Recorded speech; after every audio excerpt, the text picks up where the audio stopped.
नमस्कार मित्रों, मैं आर्येंद्र मिश्रा युवा संवाद में आज फिर आपके बीच में हूँ। कुछ दिन पहले एक डिबेट देख रहा था मैं भारतीय न्यूज़ चैनल्स पर। जब कांग्रेस की स्थापना की बात आई तो भारतीय जनता पार्टी के एक वरिष्ठ प्रवक्ता हैं, राष्ट्रीय प्रवक्ता सुधांशु त्रिवेदी जी। उन्होंने कांग्रेस प्रवक्ता से कहा कि आप किस कांग्रेस की बात करती हैं जिसका राष्ट्रीय सचिव और राष्ट्रीय अध्यक्ष ही एक अंग्रेज था, जिसने स्थापना ही अंग्रेज ने की। उस कांग्रेस की बात करते हो वो राष्ट्रीयता की बात करेगा। मेरे दिमाग में एक प्रश्न उपजा, क्या वास्तव में वो सही बोल रहे थे? और इसी को जानने के लिए मैंने कांग्रेस पर रिसर्च करना शुरू की। बड़ी रोचक रिसर्च है, उसके बारे में आज चर्चा करेंगे हम लोग। हुआ क्या, जब मैंने इसके बारे में पूरी रिसर्च की और जो भी ऑनलाइन और ऑफलाइन मिल सकता था उसके बारे में गंभीरता से चर्चा देखी। जब मैंने उसको गंभीरता से देखा तो पाया एक सेफ्टी वाल्व थ्योरी निकल के आई। सेफ्टी वाल्व थ्योरी, जैसे प्रेशर कुकर में सीटी होने के बावजूद भी सेफ्टी वाल्व रखा जाता है, उसी तरह से थी सेफ्टी वाल्व थ्योरी। अब ये क्या थी, इसके बारे में आज हम जानेंगे और इसके बारे में आज हम बात करेंगे।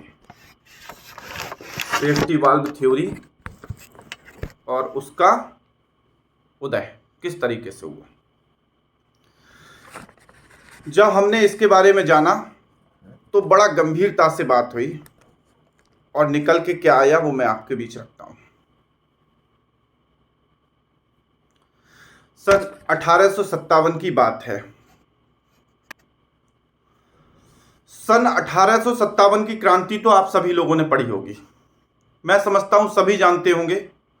वही 1857 की क्रांति जो कुछ गद्दारों के द्वारा विफल हुई और परिणाम मंगल पांडे जी को फांसी दे दी गई।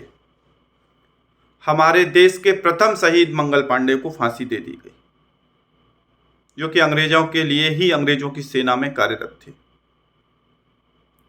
उस क्रांति का यह असर था कि अंग्रेज पूरी तरह से डर गए और उन्हें लगा कहीं ऐसा ना हो कि ये ऐसी ही क्रांति दोबारा हो।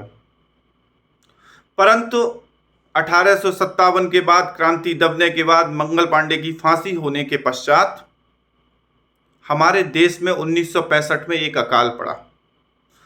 अकाल पड़ने के समय ही 1965 में ही इंग्लैंड की महारानी भारत आई और उसका भव्य स्वागत किया गया। परंतु भारतीय समाज का कोई भी उत्थान नहीं किया गया, ना ही उनके करों में कटौती की गई, ना ही उनके लिए भोजन या राशन का प्रबंध किया गया, ना ही उनके समाज की चिंता की गई,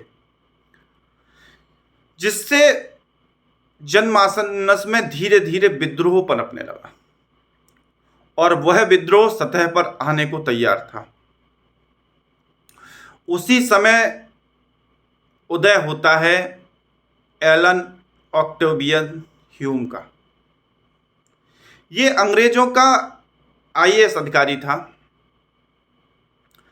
और 1857 की क्रांति के समय ये इटावा में कार्यरत था।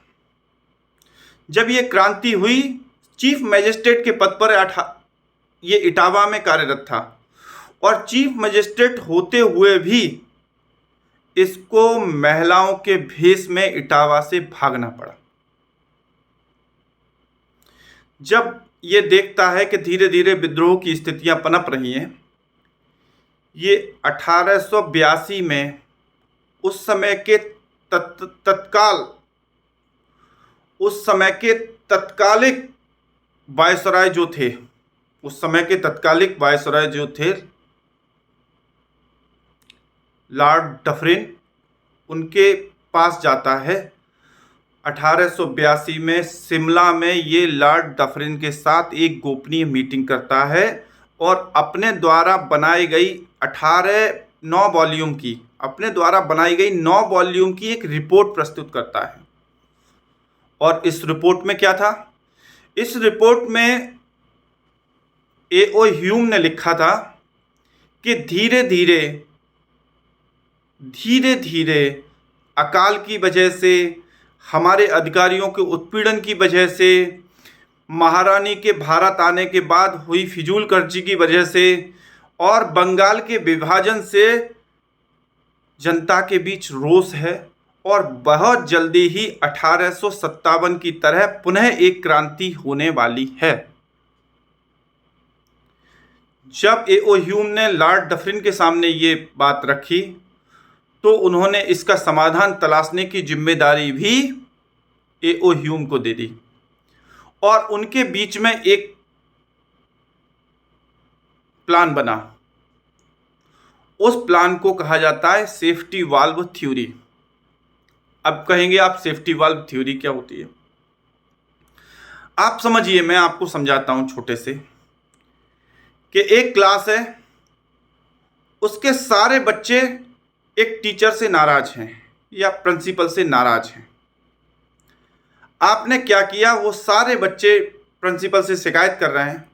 आपने एक बच्चे को उनमें से खड़ा किया और उस बच्चे से कहा कि आप इस क्लास के मॉनिटर हैं और आप इन लोगों से बात करिए और जो भी बात है हमारे पास लाइए, हम उसका समाधान करेंगे। जिस तरह से हम आजकल देखते भी हैं, जो हमारे यहाँ अधिकारियों का बर्ताव है कि अगर आप 100, 1000, 2000 लोगों की भीड़ के साथ किसी भी अधिकारी के दफ्तर में जाएं तो वो संदेश भेजता है कि कोई 3 या 5 लोग मेरे पास आ जाइए और अपनी बात को रख दीजिए और मैं उस पर समाधान करूंगा। इसी तरह अंग्रेजों ने सोचा कि बहुत बड़ा भारतीय समुदाय है, अगर ये सभी लोग एक साथ विद्रोह करेंगे तो इसको हम संभाल नहीं पाएंगे, इसलिए हम एक ऐसी पार्टी का गठन करते हैं जो कहने को तो इनके ही बीच की हो, परंतु वो हमारे लिए कार्य करे, जो इनके विद्रोह को दबाए, जो इनके विद्रोही बातों को हमारे तक पहुंचाए और ये लोग उससे संतुष्ट रहें, जो इन्हें भरोसा दे सके। और उस समय लॉर्ड डफरिन ने कहा कि एक अखिल भारतीय मंच भारत समाज को दे दिया जाए, जिसके मार्फत इनकी विद्रोह, इनकी आक्रोश को रोका जा सके और एक स्थान दिया जा सके उस आक्रोश को। उसके बाद एक पार्टी का गठन किया जाता है जिसका नाम है अखिल भारतीय राष्ट्रीय कांग्रेस पार्टी, जिसका प्रथम सचिव A.O. ह्यूम था, जो 1885 से लेकर 1906 तक कांग्रेस पार्टी का सचिव रहा, अर्थात कर्ता धर्ता रहा। इसकी कार्यशैली देखिए आप। 1885 में जब इस पार्टी का गठन होता है तो इसका पहला राष्ट्रीय अधिवेशन कहाँ होता है? मुंबई में।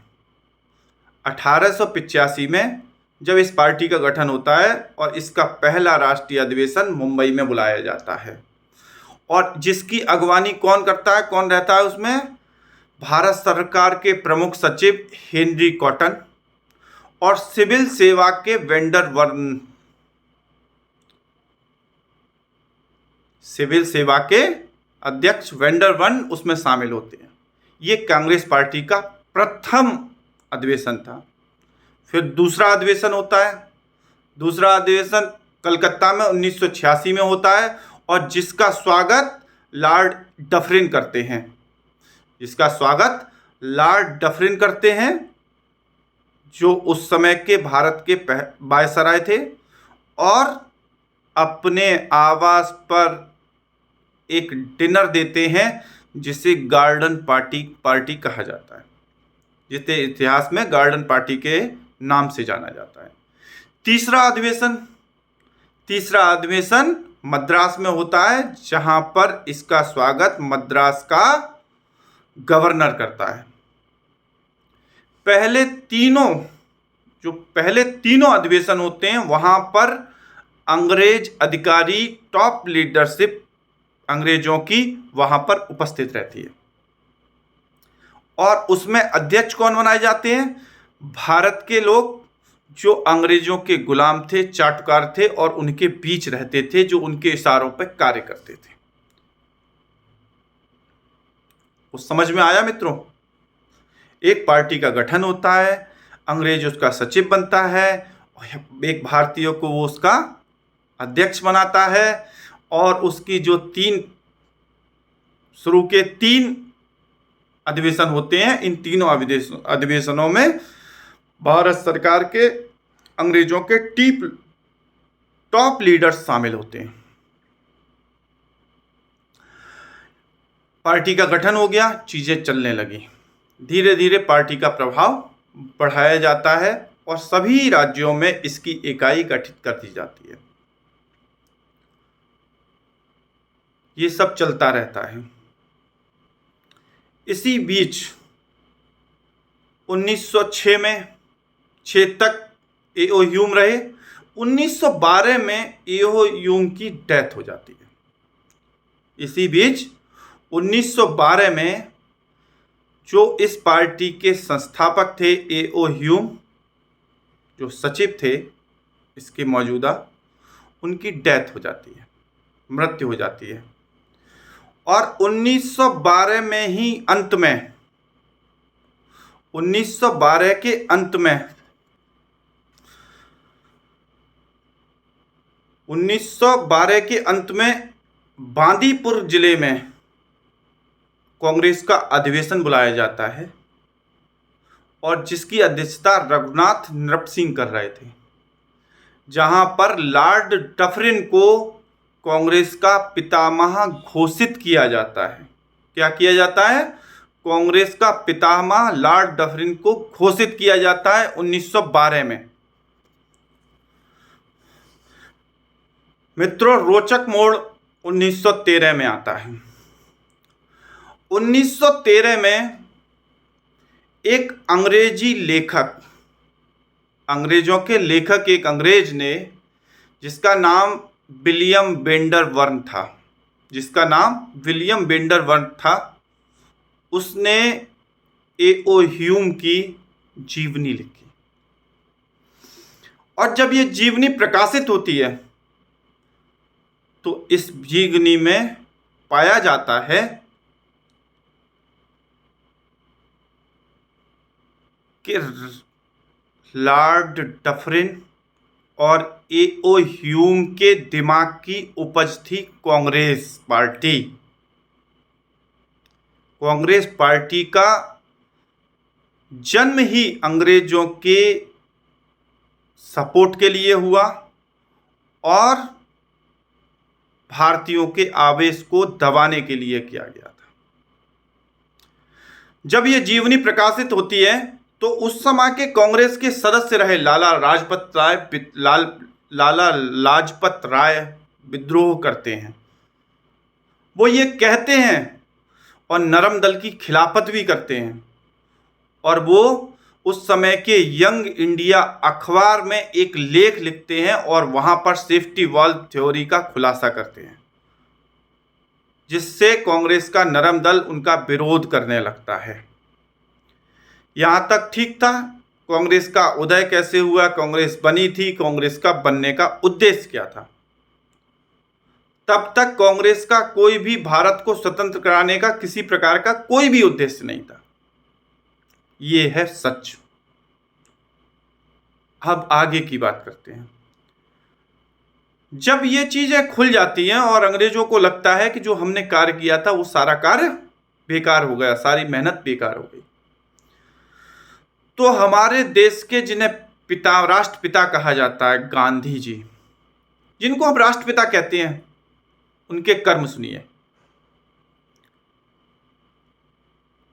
1993 में गांधी जी इंग्लैंड से पढ़ के भारत वापस आ चुके थे। उम्र थी 21 वर्ष। और साउथ अफ्रीका चले जाते हैं एक मुस्लिम व्यापारी के मुकदमे लड़ने के लिए। क्या मतलब था? देश गुलाम था और आप घूम रहे थे कहाँ? पहले इंग्लैंड और फिर साउथ अफ्रीका। क्या आपको भारत को स्वतंत्र कराने का कोई मन नहीं आया था? कोई वो नहीं था आपके अंदर? और जब वो साउथ अफ्रीका में होते हैं तो वहाँ फेमस हो जाते हैं, अपने व्यापारी मित्र की मदद करने के लिए ये सत्याग्रह आंदोलन चलाते हैं और वहाँ पर थोड़े फेमस हो जाते हैं। अंग्रेजों से इनके पुराने संबंध थे क्योंकि इनके पिता भी पैसे वाले थे, ये भी पैसे वाले थे। उसका परिणाम क्या होता है कि 1915 में गांधी जी को भारत वापस बुलाया जाता है। और उसके बाद की घटनाएं आपको पता है किस तरह से गांधी जी ने विभिन्न आंदोलन किए और उन्हीं सभी आंदोलनों को बीच में छोड़कर अंग्रेजों की मदद की। चाहे वो सत्याग्रह आंदोलन हो, चाहे भारत छोड़ो आंदोलन हो और चाहे द्वितीय विश्व युद्ध में भारतीय सैनिकों को अंग्रेज की सेना में लड़ने के लिए फोर्स करने का विषय हो, ये सभी विषय आपको पता हैं। और इसी का एकमात्र कारण था कि अंग्रेजों ने जब भारत को स्वतंत्र कर रहे थे उस समय ये शर्त रखी थी कि हम जो कांग्रेस का अध्यक्ष होगा उसी को सत्ता स्थानांतरित करेंगे। और क्योंकि वो विषय ही ये था कि कांग्रेस का निर्माण ही अंग्रेजों ने अपने लिए किया था और उन्होंने सत्ता का स्थानांतरण भी अपने ही एक काले अंग्रेज के हाथ की। और जिसे हम स्वाधीनता आंदोलन की पार्टी कहते रहे, वो पार्टी अंग्रेजों की बनाई हुई काले अंग्रेजों की पार्टी थी जिन्होंने भारत देश को 100 वर्ष तक गुलाम रखा, 1857 से 1947 तक। उनकी मदद से भारत गुलाम रहा। इनका यो योगदान है। भारत माता की जय। जय हिंद।